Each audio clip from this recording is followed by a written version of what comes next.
Hello, entrepreneurs, dreamers, business owners, and happy people with high hopes. Welcome to Cashflows with your host, Cash Matthews. Okay, welcome to Cashflows. We're glad you're here. My name is Cash Matthews. I'm your host today and pretty much every other day at this point. And, this show is based on a simple philosophy of fire, aim, ready. And we love to talk to entrepreneurs and family people and those people on a mission to get a little bit better. And, Kenneth, in life, it's so easy to get off track. And some of the things that we're taught in life are actually incorrect. Yeah. You know the story. I like to tell it. I got reprimanded in the third grade for copying off my neighbor, a guy named Joe Mark Cowden, still good friends with him 55 years later. And my Aunt Dorothy was also my teacher, and she she hit me. And because I was copying off my neighbor, and she asked me in front of the class while she's beating me, why are you copying off of him? And I thought it was the dumbest thing I'd ever heard. I'm like, well, Aunt Dorothy, he's smarter than me.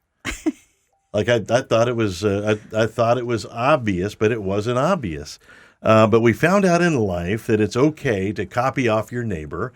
And in a little bit, we're going to hear from Michele Meza. We haven't introduced her officially yet, of course, but she's a success coach and a business person who's made a lot of headway in the economy. And we're going to get a business nugget from her. But a lot of people feel stranded. And we're a believer in fire, aim, ready, which talks about taking action, not perfect action, just taking action a little bit at a time, moving forward, stumbling forward. And if you've been stranded, you're going to love Cashflows. We're about the American condition, getting a little bit better at business or life or whatever your endeavor is. And with that, I'd like to introduce our executive producer, Mr. Kenneth Bockham. Kenneth. Well, good morning. How's it going? I have had a tremendous day. I'm surrounded by friends. Good. And just another great day here in America. That's awesome. That's awesome. And, I've got you and I have been working. What show number is this that we've done together? Oh, gosh. We're on number 87. Wow. Yes. 87 in a row. That's right. I'm pretty psyched about that. And all today. Yeah, all today, yeah. But, when you have a show that's only 40 seconds long, you can do that. All right, thank you all for coming. It's been a lot of fun. Okay, wrap it up. Well, yeah, of course. But I know we like to share a bit of daily wisdom. Sometimes we give that a name. We might say something like, Biz Bites, Biz Bites, and just have a good time with it. Yeah. So what do you have for us today, Mr. Cash? The Biz Bite for today are the characteristics of a winner. I've been in my business. I work in the financial industry, but I've also worked with entrepreneurs for 42 straight years. And I love working with entrepreneurs. It's the American dream to get out on your own, make all the money you can and serve people and do great things and leave a footprint instead of a butt print that you even existed. And that's what entrepreneurship can be about. But often people get stuck and they want to know, why am I stuck? Why isn't it working? Why am I not making all the big bucks? Well, while this topic could be, 100 different episodes, today we're going to talk about the characteristics of a winner. And in this life, man, there's winners and there's whiners, and the differences are pretty vast. And we're not going to answer all of those questions here in the minute we have to talk about our Biz Bite. And if you want to talk to us more, visit more, learn more, hang out more, you can email us at cashflows@tulsabong.com. Cashflows, one word, cashflows@tulsabong.com. And we can dig in a little better. But let's talk about the characteristics of somebody who succeeds in business. The number one thing that I see in business that is a characteristic of all the top people that I know is this.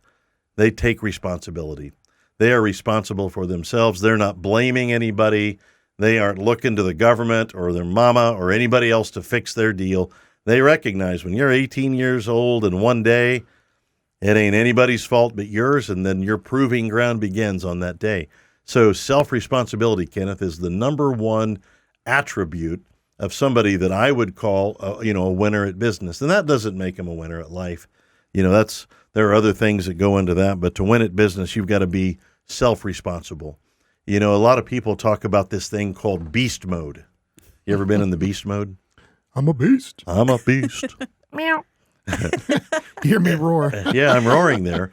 And the fact of the matter is there is no such thing as beast mode. What there is powerful, repetitive, consistent, good behaviors.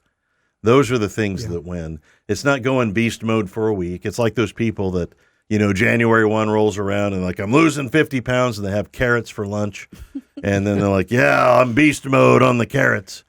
And, next day they're back at the DQ having the Dilly Buster bar with a fried steak sandwich. And never look back. Yeah. Well, they get a Diet Coke to offset everything. And that's you got to have balance, man. I'm having a Diet Coke with my steak fingers and gravy. So there is no beast mode. There's just consistent, repetitive, good behavior over time. That's what makes you win. To me, that's a beast. Now, beasts are hungry every day. I mean, I think we could be hungry every day. The other thing that's an attribute of a winner is this thing I call a decided heart. Some people end up in entrepreneurship because they lost a job, a spouse, a situation, and they ended up an entrepreneur. Man, I've known all the days of my life I was never getting a job. Mm-hmm. Like it never occurred to me. Like somebody said, hey, how do you do a resume? I'm like, I don't know. How? I mean, I don't know how to pack a parachute either. I've never done that. And I don't know how to do a resume. Like you write down a bunch of stuff. Your resume, I think, is what you want people to think you are. Yeah. Yeah, that's probably like the best thing. I don't know where mine is. Yeah, I'm thinking about doing one. I'm just kidding. A template. It would be fun to go work at a job for about maybe an hour because I'd be, scrolling on the phone and trying to eat and have coffee and take my dog with me. I would, if I get a job, I would show up with my dog. Anyway. Of course. Okay. Well, anyway, so that is the concept, the characteristics of winners. Number one, they are responsible for themselves. They know if it's to be, it's up to me. The sun rises and falls with their behavior. They're not looking to someone else. They're not blaming the government or the weather or the man or their mama or their childhood. And man, I'm 62. If you're 62 blaming your childhood, you're still in it. Yes. So that's true. Number 2, consistency. Power of consistency. Number 3, you have a decided heart. This is what I'm going to do. I started in my career August of 1980 or 81, somewhere in there. And I told the guy the night that I signed up in the financial biz, like, this is all I'm ever going to do. This is my jam. I'm in. You can come back in 40 years. I'll still be here.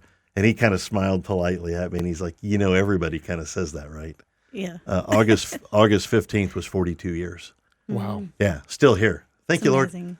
Lord. You know what we need to do next? What? We need to introduce our guest. Let's do that. All right. Well, this is going to be awesome. We are here with Michele Meza. Meza is M-E-Z-A.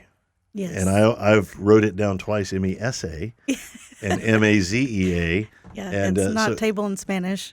It's what? It's not table in Spanish. It's not table in Spanish? Yeah. Okay.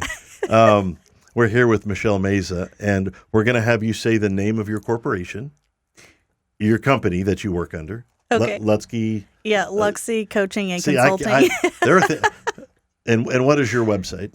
It's luksiconsulting.com. That's Luksi consulting.com. We're going to say that many times. Yes. Luksi means turtle in Choctaw. I'm Native American. Okay, luksiconsulting.com. Is that kind of the turtle and the hare kind of concept? Do you know about that story? Actually, yeah. It's that's my favorite story. The turtle race is the first book I ever read all the way through. I was 15. And but it really is a great story, and it speaks of consistency. Yes. Consistent effort and not laying around on the sidelines for too long. Well, so we're here with Michele. Now, Michelle's 1 L, right? Yes, Michele with 1 Yeah, L. and I've made that mistake as well. I mean, everyone does. You've got a complicated thing going on. I do, yeah. All Full right. of complications. That's all right. Well, we're going to talk to Michele about her business and her family and what's important to her in life. But before we do that, we met in this thing called the B.O.N.G group, right? Yes. Yeah, and you're one of the founding members, one of the first 1,000 members. And so talk about first your B.O.N.G experience, how we met, anything you want to talk about the B.O.N.G, because we want people to know about it. Great. So this is a funny story. I actually thought Cash was a spammer. Oh. And so my interaction or my response when he reached out to me to see if I was real, and I was actually from Tulsa, I was like so rude to him. I was like, you're a spammer. Like, what do you want that information for? Like, who are you? It was so funny. But, he actually didn't take it personally. I felt kind of bad afterwards. I'm like, oh my gosh, this is a real guy. Like, he's legit. I'm a real human. I'm Yeah, right I actually researched you. Okay. Before once I realized like you weren't a spammer or Right. crypto guy. None no of offense those to that, things. but like a fake crypto. Yeah. Yeah. I realized like, okay, this is a legit thing. Right. Yeah. And so what's the experience been like for you? It's been amazing. I've been in this networking gig for a long time, back when it first started and people were calling them mixers. And I knew that I was mixer. really, I was really looking for just a group of friends. And I immediately resonated with who you are, Cash. That's why we're friends, right? Please don't make me laugh. Oh my gosh! And, Now I can't even look we at joke. Yeah, we joke all the time. We probably joke more than we start out serious talking about, and we never finish our conversations because Yeah. we laugh. That's a problem. Yeah, that is. But it's great. But you've met a lot of people in the B.O.N.G group. I have, yes, And lots of great people. And that's been, I don't know, that's a good life. It is, yeah. My life has gotten so much better. I used to join like every group that I can, but at the beginning of last year, one of my goals was to be more intentional. And so I actually was on purpose searching for a networking group. Right. I'm a part of many, but the Tulsa B.O.N.G, it's just my people. I knew at the first meeting Yeah. at the Tulsa Country Club that Right. this was my tribe, this is my people. And that's kind of where it just kind of built from there. I love That it. word tribe really works for people, and it works Mm-hmm. for me. That's part of my culture. We came here just wanting to make friends, Mm-hmm. and we had this goal, like, wouldn't it be great if we built this B.O.N.G group up and we could get, like 50 people in it? Yeah. Because when we started, we knew 0 people. And I knew the catering lady at the club where we had our first few events better than I didn't know anybody. And 2 days ago, yesterday actually, we hit 5,800 members. Wow. And tomorrow we'll hit 5,900 members. And by next Thursday, we'll be at 6,000. Wow. Yeah. You've done a lot in a little over a year. 2 years. We're right at 2 years. Yeah, Yeah, right at 2 it years. has been. Yeah, can you believe it? Wow. Yeah. That's crazy. it's funny Time flies when you have funny when fun. you're having fun, yeah. That's right. Yeah. So we're going to dig in with Michele Meza, Luksi Consulting, Luksi, Luksi Consulting. Luksi means turtle in Choctaw. Is that what Yes. you said? Okay. I didn't know that. I learned. We actually exchanged something of meaning today besides jokes. That's right. All I'm right. impressed with Very us. cool. At the beginning, too. So you have a different kind of set of skills. I do. Okay. I feel like doing the Liam Neeson voice. Like, I have a very specific set of skills. I will find you and I will educate you. Yeah. I'm a That's ninja. awesome. Yeah. So what? Let's talk about what you do and how you do it and your philosophy. And let us get to know Michele Meza a little bit better. Awesome. Well, thank you so much for having me, Cash. You're an inspiration to me. I just want to share that. I don't want to make you cry at the beginning of this, but Okay. All right. and just what you've done with our community. Tulsa really needed that. And so, I do many things. I actually started out really young. I've been in the business industry for almost 30 years. Can you believe it? And a lot of You people started like 8 years before you were born. Yeah, pretty much. Yeah. Pretty much, yeah. First job at 14, and it just Wow. went up from there. Yeah. Yeah, so I'm doing math here. Okay. Yeah. Yeah, first leadership position at 18, managing Wow. a convenience store. I started out dipping minnows for the fishermen. Most people dip tobacco, but minnows are Yeah. good too. Whatever works for you. Yeah, they're a little salty Hey, and man. slimy. Yeah. Thanks for coming to Cashflows today. To talk about fish. Okay, And you like to fish. Okay. Dipping minnows out and putting them into a minnow bucket so people can, yeah. Yeah, I mean, I grew up in the country, so to me that was something fun. Yeah. They did not expect a girl to Right. do it, but all the fishermen loved, just giving me a hard time and stuff like that. But anyways, back to what I do. I'm a Jill of all trades. I've done lots of things, but what I really wanted to do in life was to really inspire people. And I love marketing. I love Yeah. all things marketing. Right. And so part of my company is a full service marketing agency. And Right. I tell people the best way to describe it is I do everything but billboards. Ooh, Billboards okay. is a different baby, and I don't like those. Yeah. I used to do those back in the 90s, and yeah, it wasn't fun.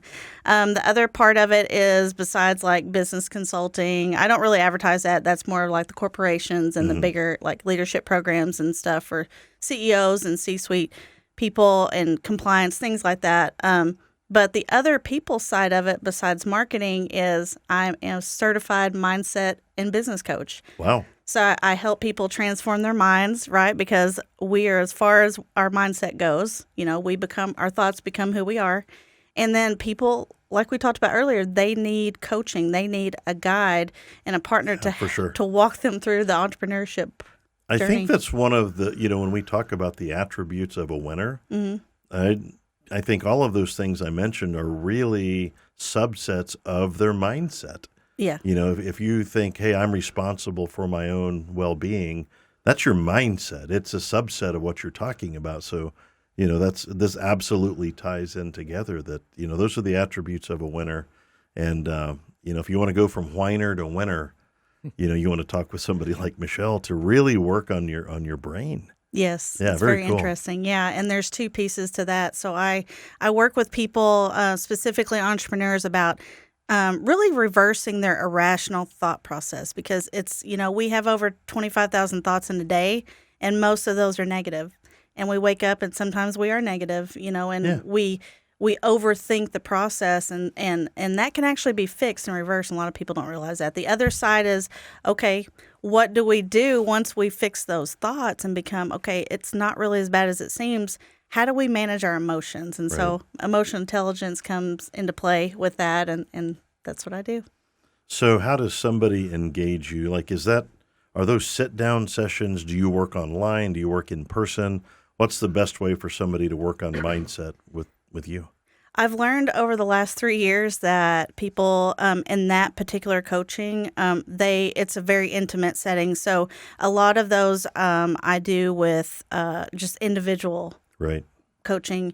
But I'm actually launching a new program this year for just a lot of people find it hard to show up in consistency, like you say, in their schedules. And so I'm launching a VIP program. So you get to spend a day with me, and I've basically condensed all of the trainings and resources into one long session with they can actually leave that session and go apply what they've learned. Wow. Yeah. So it's not just some theoretical kind of concept. It's learn it and put it into action the next day. Yes. Yeah. I don't know. I think, Kenneth, I think she's on to something there that we all need coaching. You start to think about the average sports fan, and they love, I don't know who the great sports figures are. Steve. Babe Ruth. Babe Ruth, yeah. I don't know, Tiger Woods and Jack Yes. Nicklaus are two of my favorites. And one of the closest attributes to them is that they were coachable. Yes. Jack Nicklaus every year went to his old coach, Tiger Woods, every day practically, and they gave credit in all of their great success to coaching. Mm-hmm. And we love these people. And that's what we talked about, copy off your neighbor. Hey, you want to be like them, do what they did. Yes. And they all went to coaches. And I think the same can be true in business. Absolutely. So the people that you coach, are you coaching people like me, solopreneurs with, high hopes and, those kinds of things? Yes. I've found what works for my clients is it doesn't really matter where they are in their journey. I do coach a lot of solopreneurs. It's just they have blocks that they need to overcome to really grow and scale their business. And so I work with their mindset first, and then we dig deeper, and then they're able to see, oh, wow, there's more opportunity out there for me. I don't necessarily have to be a solopreneur, but there's some who just prefer it. They're over the big offices, lots of people. They figured out, now post-COVID, you can do it from a single office, and, but yeah, all of those lately, it seems like after COVID, it's easier for people to meet online, and so that's how it's easier. But I think COVID impacted so many businesses, some negatively, but I think also very positively for people like you just mentioned. We realized we didn't have to have a big office. Yes. And my office now is the same size as my computer room was at my old office. And when I came in here, I'm like, okay, we're doing this. And, my office is the size of a refrigerator box, maybe. Yeah. But, man, is it practical. Mm-hmm. And we're super excited about that. So are there things – now, you have your own method. I mean, you have Now, tell me, you said you did some leadership training as well. You're certified can you restate that? Yes, I'm a certified mindset coach and business coach. I have certifications like Lean Six Sigma. I'm a green belt. That allows me to go into organizations and develop leadership programs. Okay. And I do have a method, because a lot of people at that level, they lead with ego instead of heart and mind. And so I kind of break the ice on that. Literally, like the first exercise is called an icebreaker. Okay. And it's not like an introduction like most people know icebreakers. Right. And it really shakes things up. It's so fun. Sweet. And so most people lead with ego, a lot of wisdom in that statement. What do we know about ego? Ego is not your amigo. Not your amigo. Yeah, it's a pretty bad master. Yes. To have an ego. Okay. And so how does one get certified? Like, I mean, this is out of my wheelhouse. Who certifies you? Is there an organization that you work under? Yes, there are several. And, I really just dislike the word coach out there. Okay. I only use it because it resonates with my target audience, but I don't like that word. Right. I was a coach in sports. That works. I don't mind that. But in the business field, I don't like it. But I received my certifications under the Transformation Academy, so they are accredited. Okay. And the founders they're psychologists. Okay. So it goes a little deeper than just going online and say, oh, I took a test, I went through this cool little course and got a certificate. It's much deeper. I spent my 4 hours and now I'm a master coach. Oh, yes. I despise that. Don't get me started on that. Yeah. I think we've met some of those people. Yeah. Together at the same time. Yes. Yeah. All right. Well, so are there things that you do that you believe that others just completely disagree with? Yes. I'm a disruptor when it comes to that. Because it's not a popularity contest when it comes to running your business. It's not. No. You've got kids. They're hungry. That's right. And timid people have skinny kids. That's true. You got to go out there and do some stuff. What do people disagree with you on? Oh gosh, this is so, and you're probably going to get a lot of emails about this. Okay? That's all right. Cashflows at TulsaB.com. Bring it. Are you ready? Yeah. Everyone and their dog and their cat and their horse, they suggest niching down. You got to drill down and only focus on a specific type of customers. Right. I disagree with that. Yeah. Okay. Talk a little more. That's really working yourself out of a business, because if you go too specific, it's one thing mastering a skill, but you can actually master many skills. And that's what I've done. Like I've narrowed it down to a few things that I do, but I reach different audiences. It's really about knowing who your customer truly is and how to speak to them and how to solve their problems. That's the three things. Like people ask all the time, do you have like a really thorough, way that you go about business? It's simple. Right. I use the KISS method. Keep it simple, stupid, and I love that. And it's true. You don't need as humans, we like to complicate things. Right. And business doesn't have to be. Life doesn't have to be complicated. And that's what I've learned over the years. Okay. Yeah, I've not ever really understood that thinking about drill down into a very specific niche or niche. I'm more of a niche guy. Niche. I use niche. People correct me on these podcasts. People are so fancy. Yeah, they are. You don't have to be. I'm not fancy. Yeah, like I'm sorry. I'm a hick from the sticks. What did you say? Right. I know. There's actually a guy in the B.O.N.G group that was emailing me this stuff, and I'd love to show, and I'll show it to you after the show. And he's sending me these long things, and I just replied like, I literally have no idea what you're saying, and surely it's because I'm so stupid. But I'm sorry, you don't speak my language. I'll show it to you when we're done. And I think people get a kick out of that or something, but I don't think it puts any money in your checkbook. No. I don't think it helps anybody. No, it doesn't. Okay. Well, so let's talk about people in your life that have influenced you. None of us get here alone. No. So who are some of the most influential people in the Michele Meza story? Gosh. And you can't say your daughters who are watching this show live right now. Darn it. Okay. You can't say that. They do, but you only told me to pick two. I've been really fortunate to have some great mentors and leaders along the way, and some who are still in my life who are actually local. A few of them are local, and they're very successful. I mean, and then my coach, David Meltzer, a lot of people don't realize, like, I have a coach. Right. And I just love him. He comes from the sports industry, but he's such a great leader, and he talks about removing the ego, and that's his philosophy, and that's why it resonated with me. But the two most influential people in my life, I would say the first one is my music teacher in elementary and high school. And I had like most of us, none of us have like the perfect childhood. I had a really dysfunctional childhood, and a lot of people don't realize that. A lot of it was hidden. Those of you who know me from, growing up, a lot of people didn't even know that. But at this particular stage in my life, I had her from 5th grade to my senior year in high school. Oh, cool. Yeah, and she recognized this leadership potential inside of me, and she did not waver off that. And I'm the youngest of 4 children and the only one to finish high school. And my brothers were very disruptive. And so by the time I got into high school, the teachers kind of like singled me out. They're ready like, for you? Yes. Yeah. Yeah. And I was the total opposite. I didn't want to go down that path. My mom I really listened to her and took in, she was a steady person in my life. And of course, she shaped who I am. But Mrs. Adcock, my music teacher, she made me better, and she recognized the gift that I had at playing an instrument. Right. And when everybody was telling her, like, oh, she's such a bad kid, why are you, she sucks, and don't encourage her, like she's not going to be anything. Like, there were adults telling her that. Right. And how about you?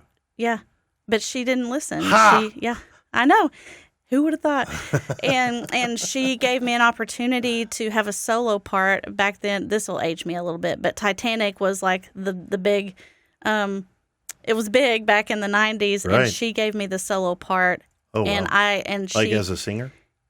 No, I could sing, but not like that. Okay. But with playing a soprano sax, which is Kenny G. Kenny G was like my musician that I looked up to. Right. I played the saxophone, but our school did not have, it was a small school. Right. Rural community in Oklahoma.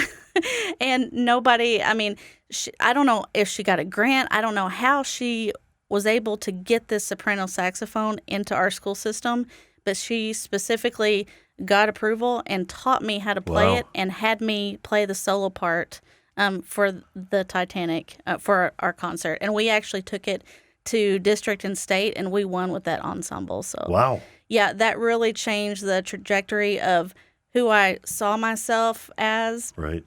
And it really encouraged me, because when everybody was just telling me, a lot of people don't know this, but I overcome a learning disability. Oh. Like do you want to talk about that? Yeah. Okay, yeah, I would love to. Yeah. It leads into the second person that I was, who inspires me. So, it was, my oldest brother was dyslexic. And he was on the spectrum of dyslexia that people thought he was mentally challenged. Wow. And so, of course, he didn't get far in school, and which is the reason why he didn't make it to high school. Makes sense. But with me, back in the 80s and 90s, there wasn't such thing as just understanding how people learn and learning disabilities and things like that. And I struggled with retaining the information. And it was so bad. Like, I did okay in school, but it's because I memorized things. Right. And that's why I was so good at music, because I would memorize the sheet music. And so, and that's one thing my teacher picked up on. She was like, Michelle, you're the only one who's looking at me conducting when everybody else is looking at the sheet music. And she's like, well, how do you do that? Do you practice all the time? I'm like, no, I memorized it. Right. And that's how I got through school. It was so bad that my high school counselor, my mom I was the first to, with the opportunity and actually to go to college and finish college in both sides of my family. Wow. And my mom was really pushing that. She wanted me to get out and, do different things. She saw something in me as well. So I went to my high school counselor to pick up all the scholarship applications, and she denied me. She's like, you're too dumb to go into college. You need to go into, something else. You need to go to McDonald's and work your way up. Yeah. Yeah. Great time. Yeah. Okay. So with that said, the second person who inspires me is Dr. Watson in my undergraduate degree. Okay. He was such a remarkable person. He was so patient. He is the first one who identified and recognized that I actually had a learning disability. And so I was actually a case study at this college. Wow. And he, created this formula and this curriculum that actually allowed people like me to go to college and finish and excel. And I actually graduated with my bachelor's degree with honors. Wow. And I owe it to him because he was able to tap into the psych part of my brain and reverse that learning disability. Okay, now that's quite a story. That's cool. The people that were telling the teachers that you were no good, do we have names? Yeah. Yeah, can you get me those names? Yeah. Yeah. We'll make sure they get a copy of this podcast and maybe a copy of one of your books. Yes. Yeah, okay. That would be great. We're going to take a quick studio break and say thank you to some of our sponsors. Mr. Kenneth, who do we have today? Today, let's embark on a journey into the realm of affordable custom gifting and branded excellence with CM Customs. From custom trophies to personalized closing gifts, lake maps, drinkware, and professional branding items, we're your go-to for unmatched customization, making you the hero of every occasion. Learn more at shopcmcustoms.com. All right. Thank you, sir. Very, very well. And nice music you're playing today. Hey, thanks. You're the, you're bringing it. We are here today with Michele Meza, Luksi Consulting. Luksi is Luksi, Luksi Consulting.com. How do you do your .com thing? .com. Yeah, I like that. We need to make a little noise for that so we can, so we're cooler. Yeah, I gotta double check the trademark on that before we do it. Okay. Just in case. Well, just I like to keep our legal team less busy if possible. Well, you could sing it .com like CALM. Right, that's what I said. Yeah. For everyone listening, that's what I said. .com. .com. .com. I'm .com, yeah. That's kind of how we say it in the South. Put some letters the word in it. calm has like 3 syllables. Yeah. That's right. Put a U in there. Yeah. So you've overcome some things, and I mean pretty substantial. Yes. And along the way, it was people who made the difference. And that's sort of the signature idea behind the B.O.N.G group, is that it's people that make the difference. We can't all sell ourselves out of a funk. We can't, you can't beast mode yourself into success. Most often, those stories come from people getting together, and Yes. and I love to hear that that's how your story worked. Well, who are people from history that if you could, you would sit down and have a cup of coffee with? I love this. I love my answer to this question because it resonates with what we're talking about. And you guys were actually talking about Babe Ruth earlier. Right. And Babe Ruth is actually the person who I would love to sit down and just pick his brain and ask him questions. Yeah, have coffee with him. Right? Yeah. Okay. You can't just throw that out there. Why? I'm glad you asked.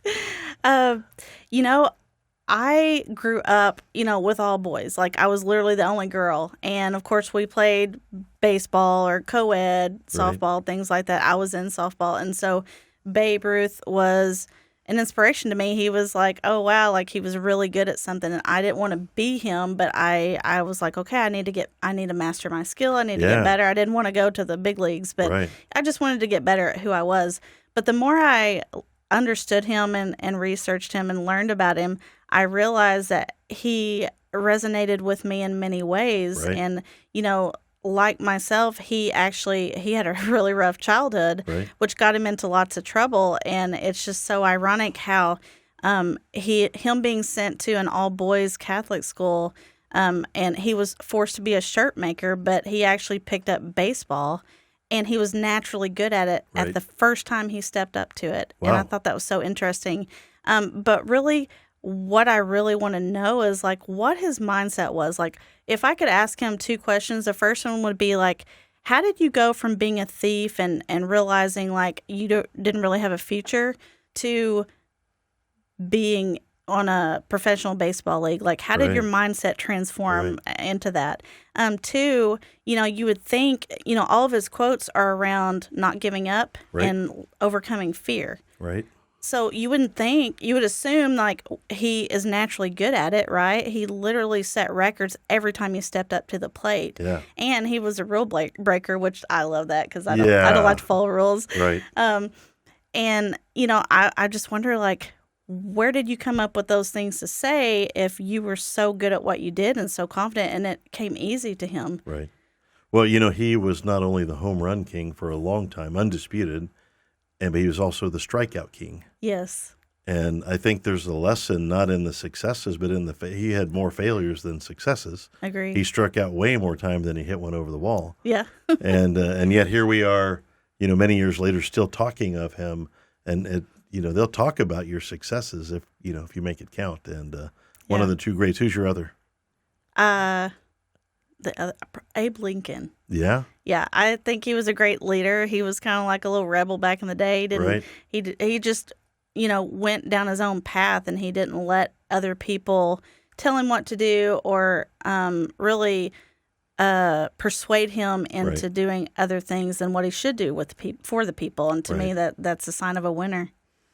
Yeah, and you know, another one that he lost every major election he ran for. He did. For a long time. He couldn't have, he was having trouble getting elected as the dog catcher. Yeah. And next thing you know, he's running the country, making major change. Yes. All right, so talk to us on a practical level, and just a quick synopsis. What's your day like? You know, it goes back to consistency and routine, because you can do lots of things, but in order to really keep a strong mindset, because it's one thing to overcome and reverse things. Right. It's another thing to have the tools to quickly get back on your feet, but it's another thing in what you do in the daily task, and that's what I do. So I'm very strict about my boundaries and my routine, and I start off with positivity, meditation, reading scriptures, a devotional that I pick. Like right now I'm on 100 Days of Gratitude that my girls got me this gratitude book years ago. And I haven't believe it or not, I haven't ever finished it until this year is the year I'm going to finish it. And I learned that when I don't do a strict routine and I don't stick to my boundaries, I fall apart really fast. I crash and burn before noon. Okay, so you get to this level of success, but surely along the way, you've hit the nail squarely on the thumb. And so what would, I know you've had a couple of setbacks. What's been your biggest failure? What'd you learn from it? Oh, yeah. A lot of people don't like talking about this, but I do. We're talking about it here on Cashflows. Yeah, and I hope this encourages others to look at their failures as you tried and you got back up. So I've had actually lots of failures in business, but I would have to say my biggest failure to date is like historical, and it really kind of launched another business out of it, was I was a fashion designer. Okay. My designs, it started out as a necessity because my husband at the time would not give me the money for my girls' clothes. And so I made them. My mom made my clothes growing up. Of course, I grew up really poor, so she had to make them. Right. And so I had that gift. I'm like, well, I've got a recital for one, a dance recital, and then I've got a birthday party for the other one.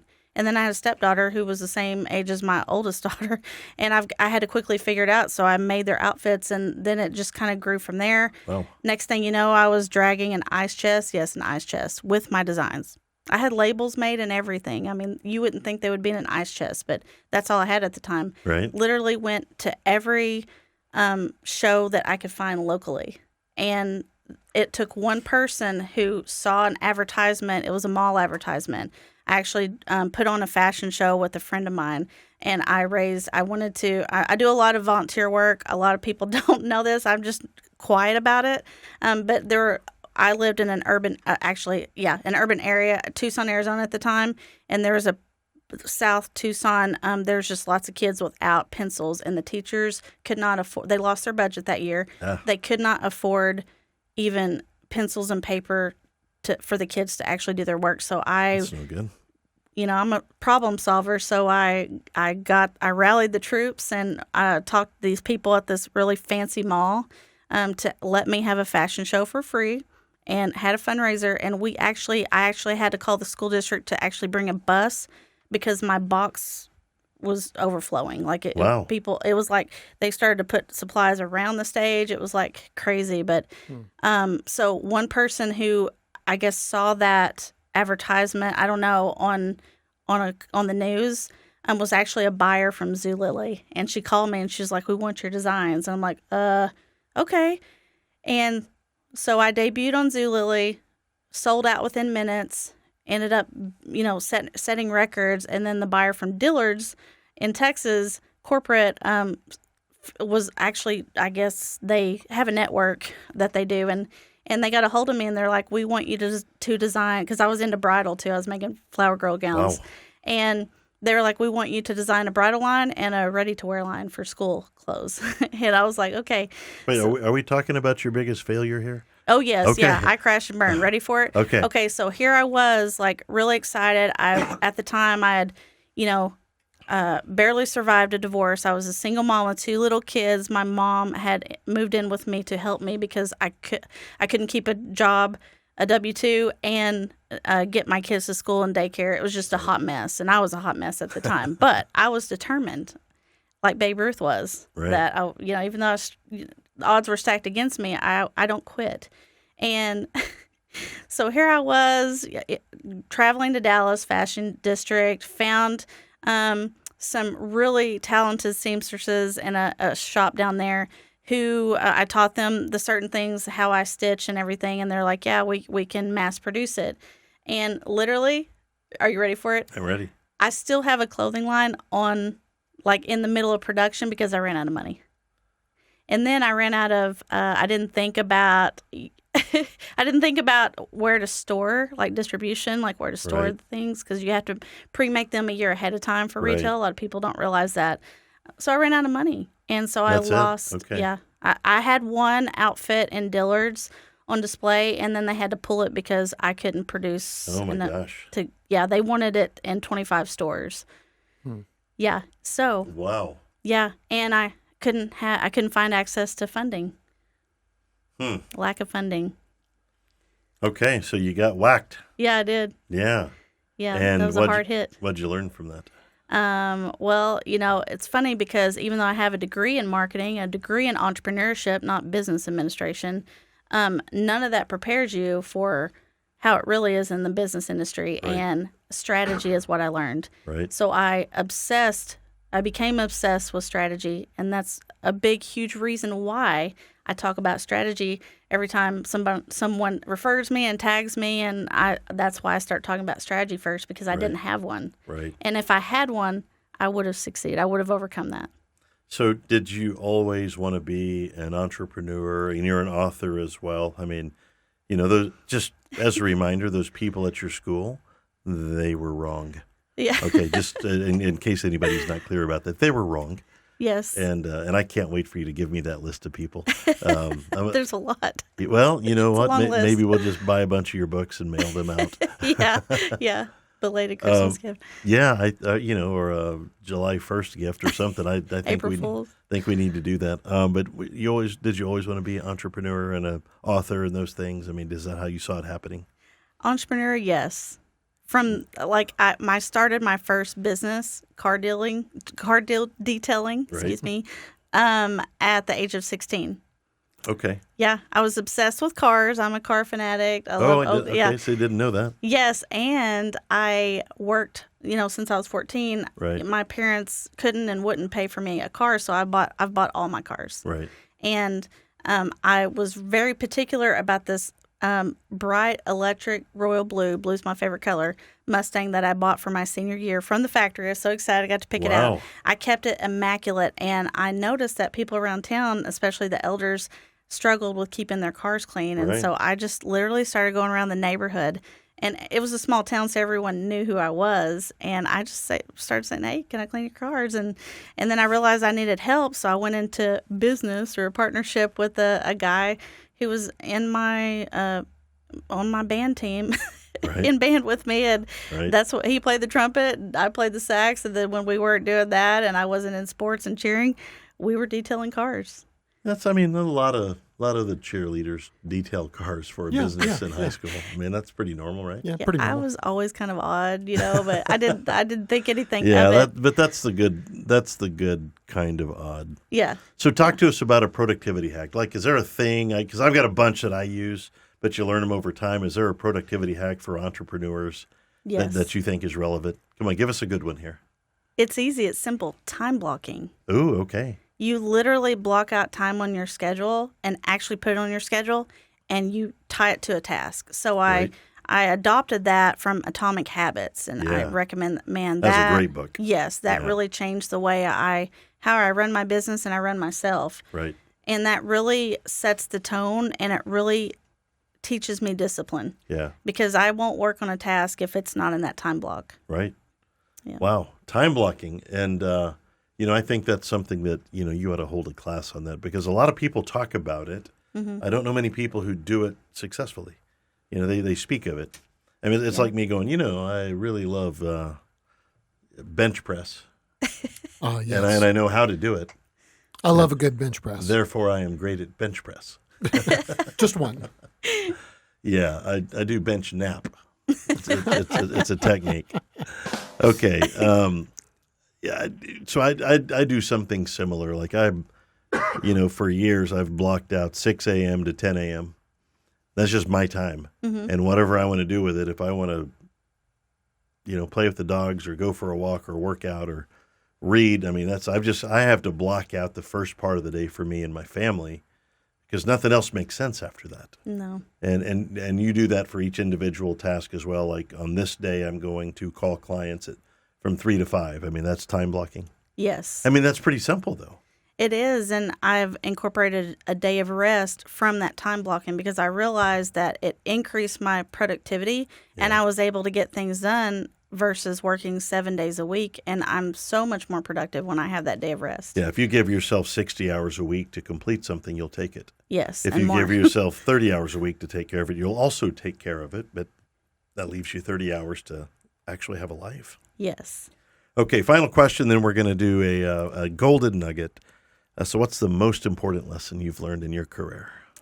Your network is your net worth. Yeah. It's true. And we met at a networking group. We did. Yes, we did. And we're friends. And we're still friends. Yes. And you still like me. That's the You still like surprising me. part. Yes, I do, very much.